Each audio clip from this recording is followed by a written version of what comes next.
আজ আমি আপনাদের সাথে শেয়ার করতে যাচ্ছি এমন একটি ব্যবসার আইডিয়া যা শুধু আজকেই নয় বরং ভবিষ্যতেও সব সময় লাভজনক থাকবে। কি সেই ব্যবসা, বা এই ব্যবসা কেন এত জনপ্রিয় আছে আর ভবিষ্যতেও জনপ্রিয় থাকবে জানেন? চলেন তার আগে কিছু গুরুত্বপূর্ণ কথা বলে নিই। আপনি খেয়াল করলে দেখবেন, গ্রাম হোক বা শহর, সবখানে মাংস আর ডিমের চাহিদা দিন দিন বেড়েই চলেছে। হ্যাঁ, আমি বলছি পোল্ট্রি মুরগির কথাই। এই পোল্ট্রি ব্যবসাকে অনায়াসেই বলা যায় একটি ফিউচার ব্যবসা। জনসংখ্যা যতই বাড়ছে ততই এই চাহিদা বাড়ছে। মুরগি ও ডিম আমাদের প্রতিদিনের খাবারের অংশ। শুধু বাংলাদেশ নয়, বিশ্বের প্রতিটি দেশে মুরগির মাংস ও ডিমের চাহিদা সবচেয়ে বেশি। ভবিষ্যতে স্বাস্থ্য সচেতন মানুষ বাড়ছে, আর প্রোটিনের সহজ উৎস হলো ডিম ও মাংস। তাই যতই সময় যাবে এই ব্যবসার বাজার ততই বড় হবে।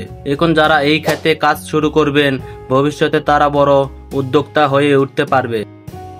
এখন আপনাদের মনে প্রশ্ন আসতে পারে, কোন ধরনের মুরগি দিয়ে শুরু করব?